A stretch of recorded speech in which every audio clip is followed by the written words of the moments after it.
जय जगन्नाथ सांग मैंने पुणी एक नुआ वीडियो रे आपण मानक स्वागत। आमे माने आज तैयारी करबा छोले भटूरे।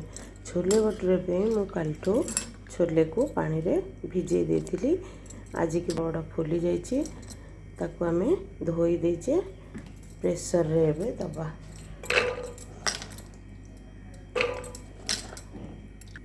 आमे वर्तमान एथिरे गोटे तेजपत्र पकेबा, लुण दबा आउ किछि हलदी गुंड पकाई ताकू सिजेबा। आमे छोले भटूरे पे एठी मसला नहीं जाइए। एठी दीटा मीडियम साइज रो टमाटो, दीटा छोट छोट पियाज आउ रसुण गोटे छोटियाटे आउ अदा खंडे, चारटा सुखिला लंका आउ गोटे चमच जीरा। आकु आमे नहींचे आकु मसला बाटिबा।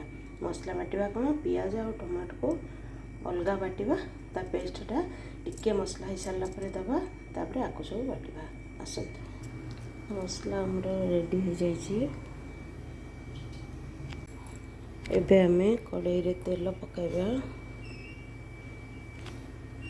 एबे कलर आनिबा को चिनी टिके पकाइबा। तेल रो कलर लाल हो आसलानी। आमे एबे पियाज ऐड करबा।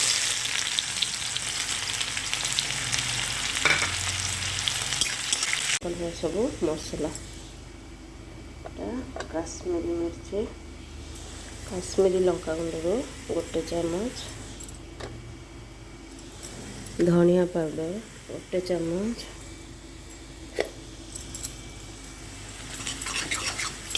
वीडियो टी लाइक शेयर और सब्सक्राइब करेंगे। जब वीडियो टी भल लगी था कमेंट देवा को भूलिए ना।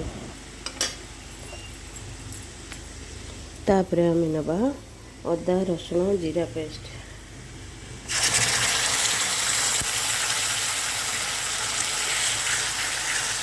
और ऐड करबा लुण।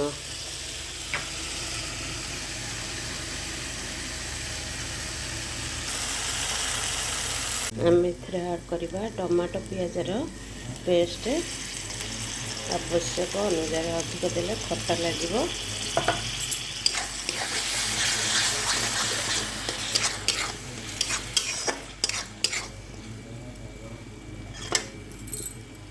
तापरे ऐड करबा चिकन मसला, करी पाउडर, गोलमरीच गुंड, चाट मसला और कसूरी मेथी पकड़ा।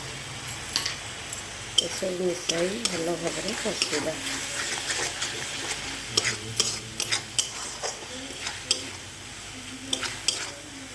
ये मसला आमर हो गलानी। आमे छोले को पकाइबा।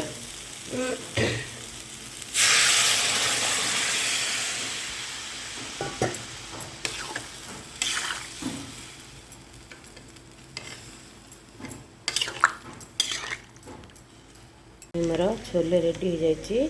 से आम पकेबा गरम मसला आउ गार्निशिंग पे किछि धनिया पत्र।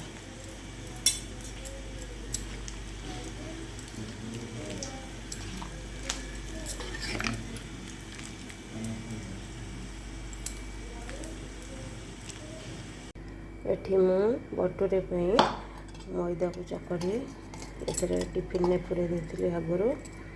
एठी भी मैदा रखी आसंत ए तैयारी करबा भटूरे। एबे हमर बेला हो जाइए भटूरे। एबे आकु नेबी छाणिबा। कड़ाई ताती गलानी।